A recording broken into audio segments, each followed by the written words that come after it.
Hey there, I'm Nix, and the topic of today's video is solving the +1 problem on the LeetCode website.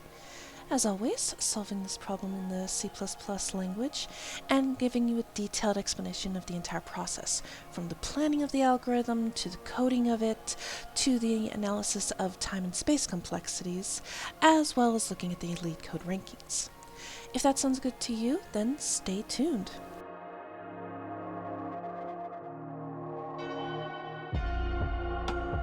Welcome back.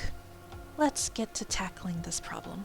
We are given a non-empty array of decimal digits that represent a non-negative integer, and our goal is to increment 1 to that integer. Digits are stored such that the most significant digit is at the head of the list, and each element in the array contains a single digit. You may assume the integer does not contain any leading zeros unless we're actually given the number 0 itself. So, in other words, the array essentially represents a number.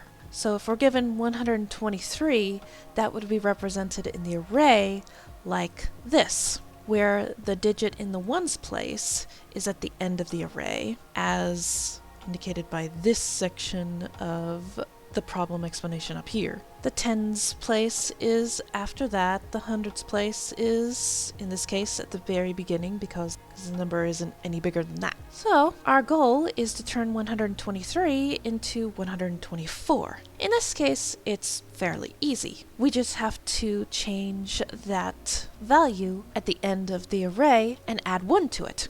However, our algorithm is going to have to deal with nines as well. As constraints here, we're dealing with digits, so the only values it can take is 0 to 9, and nines represent a bit of an issue. If this was, for instance, 129 instead of 123, well, we'd have to change the 9 to a 0, and then move one place over. And then if that isn't a 9, which in that example it wouldn't be, we'd increase that number by 1. So every time we see a non-9, we add 1 to it. Every time we see a 9, we have to turn that 9 into a 0. And then as soon as we see a non-9 number, we can immediately break out of that loop because the job is accomplished. However, one edge case we have to deal with is, what if, instead of 123, this was 999?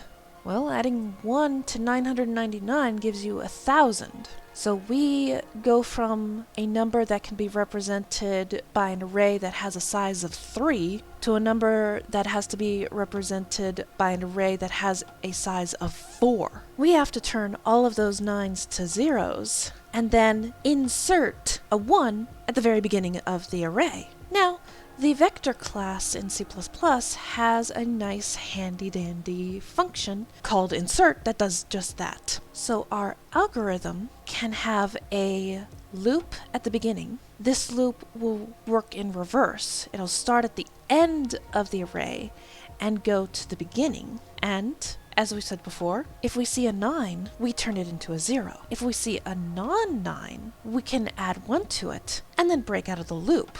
But that loop, if we're given, say, 999, the only thing it's going to accomplish is turning all of those 9s into 0s. So after that loop is complete, we can then use the insert function to add a 1. But we only want to do that if we're given an array that has nothing but 9s present in it. So, we need an additional variable to keep track of the number of 9s that we see in the array. So whenever we see a 9, we want to turn it into a 0, and we want to make sure to count that 9 in that integer variable. Increment that up by 1, so that after the loop occurs, if our 9 count ends up being equal to the size of the array, then and only then do we use the insert function to add in a 1. So, with that plan of attack, let's get to actually coding that out. First up, creating the integer variable that's going to house our count for the amount of 9s present in the array. This for loop is up next. Now, this is a reverse for loop, so it's going to start at the end of the array, go to the beginning, and increment down by 1 every time. Next is an if-else statement. So if the value that we're currently looking at in the array ends up being equal to a 9, well, we're going to turn that 9 into a 0, and we're going to count that 9. So we're going to increment count 9s up by 1. If that value that we're looking at is not a 9, well, we're just going to set that value equal to itself plus 1, and then break out of the loop because our job is done. Now this loop is going to be able to handle almost every situation except situations where we're given all 9s. This loop is going to turn all of those 9s into 0s. It's going to count them, but it's not going to do the insertion. That's going to happen after the for loop, like so. So the insert function is housed within an if statement. So only if the count 9s variable ends up being equal to the size of the array, then we do the insert function. So digits.insert, what do we want to insert? We want to insert a 1, and where do we want to insert it? We want to insert it at the beginning of the array. So this will turn, if we're given 999 in our digits vector, the for loop will turn those 9s into 0s, and then this if statement is going to add 1 in front of all those 0s to turn 999 into 1000. Last thing to do is simply return digits, since this function expects a vector to return. So this code shouldn't have any issues. Let's prove that running through the case here. Yeah. 123 becomes 124. And as you can see, if we have the situation where it's 129, 9 gets turned into a 0 as soon as it stops. There we go, green text. 9 gets turned into a 0, for loop iterates down 1, 2 becomes a 3, and then we break out of it because our job is done. Then finally, if we're given 999, run the code, we should end up with 1000 after it finishes. There we go. And as you can see, that's what we end up with. Alright. With that, we can submit. We should get green text. And we do. Now before we hit this button, let's do some time and space complexity analysis. Well, here we're creating an integer variable that takes up constant space. Now the insert function here could create a reallocation if the vector doesn't have enough capacity in order to handle the insertion. It doesn't have enough space in order to be able to handle it. So what it does is it recognizes that, carves out some additional memory to be able to handle that increase in size, and then makes sure to add what you want inserted and copies over everything from the original array, and then deletes off the old vector and frees up that memory. So if a reallocation happens, this will add in some memory usage. But if the vector does have the capacity, it just simply adds it and doesn't have any memory costs.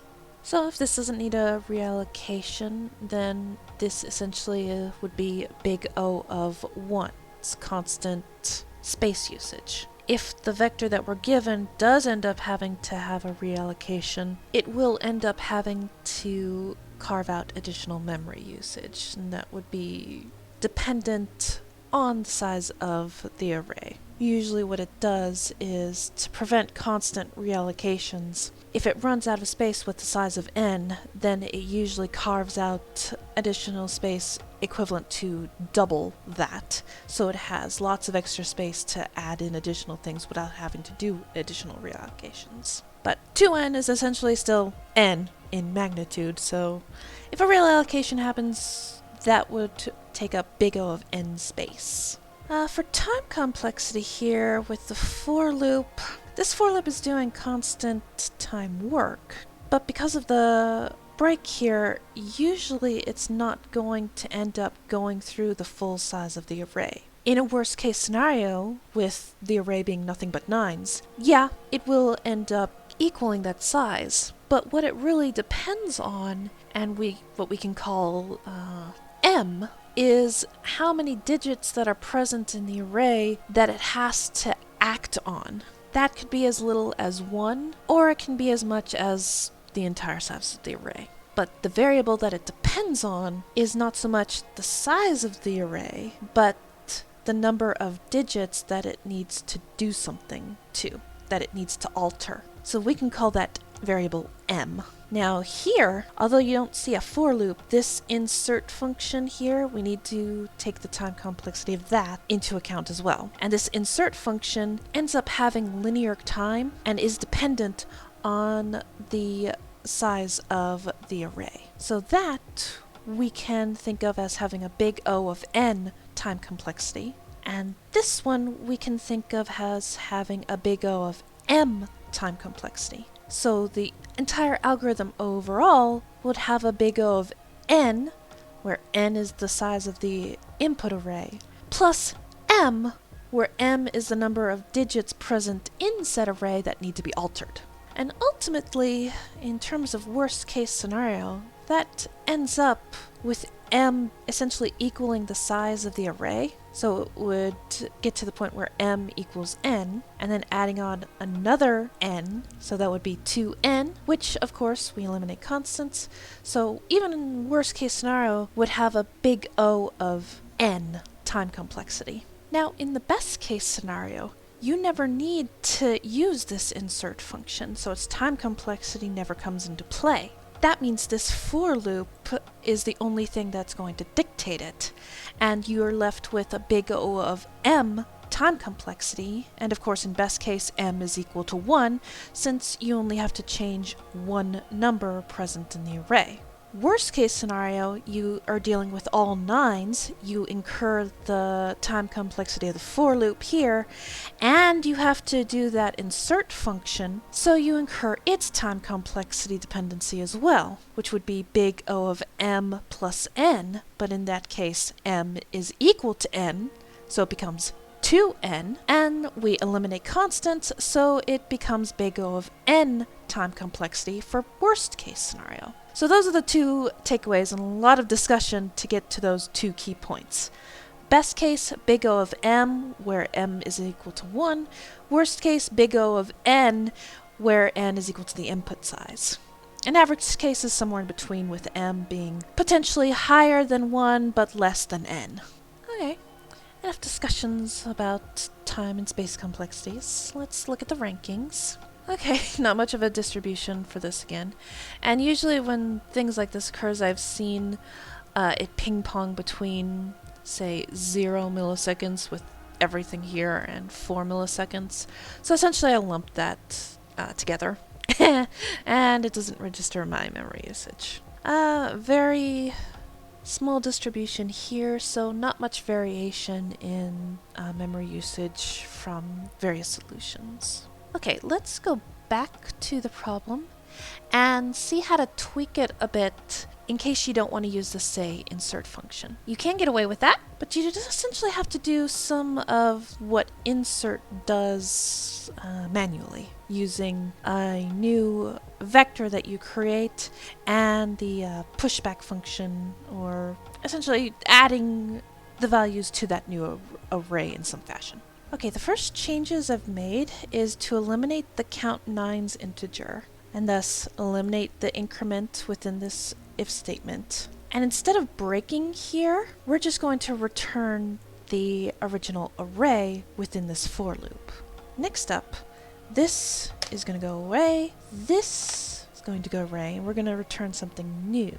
So here I make a new vector, I call it new digits, and I set its size equal to the size of the original digits plus 1. And the first thing I do is add 1 to that new vector by using the pushback function. If you don't want to use the pushback function, then you can also do this instead, where the first thing that you add to the array, the index of 0, is going to be 1. Either method works, so take your pick as to which one you use. Next up, the for loop here. It's going to go all the way through that digit size, and it's going to push back a value of 0 to the new digits array. And again, you can accomplish the same thing without having to use the pushback. It's just you'd have to use the index and account for the fact that the index 0 is already taken up by the value of 1. So this would look like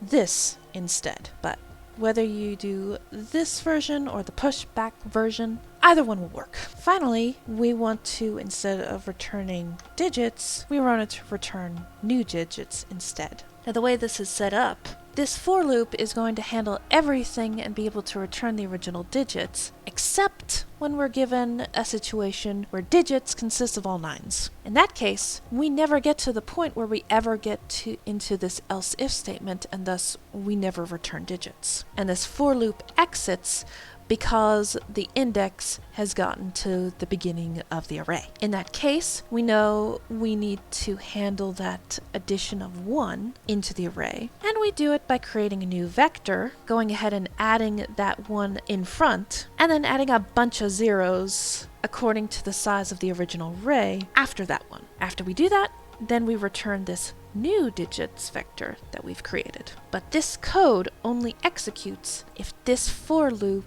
never gets into this else if condition. So essentially, this code is handling what the insert function has done, and we're just assuming that we need to do a reallocation and create a vector that has enough space to handle the additional digit value we need to add. So let's run code. Pending judging 124, 124. Custom test cases. Let's go ahead and try that 999, and let's see if anything crops up. Nope, doesn't do anything weird. So we can submit, and hopefully we don't get anything bad, and we don't. So lovely green text. Now looking at how this changes time and space complexities, for this one, you're again having that M dependency of this for loop. Our space complexity here is dictated by having to create a new vector that's dependent on size. So our space complexity is going to be a big O of n if we get to this point. If not, it's a big O of 1. So if this for loop executes only, and it never gets to this point, we would have constant space usage, big O of 1. If it does end up getting to it in worst case scenarios, then it's a big O of n space complexity, because we're essentially creating a reallocation and carving out new memory to handle that. Going back and looking at this for loop, this one is fully dependent on the size of the array, so our time complexity doesn't really change. Okay, let's look at how the rankings are, and yeah, as I see, we've ping-ponged into the 0 milliseconds, but both of those answers I would fully expect to be able to ping-pong between 0 and 4 in this quote-unquote distribution. Hey, it actually registered my memory usage this time, so better than 82.3% of CPP submissions. Okay, cool. So that was how to solve the +1 problem in C++. I hope you got something out of this video. If you did, think about subscribing and liking the video, please. And as always, I will wish you happy coding and to have a nice day.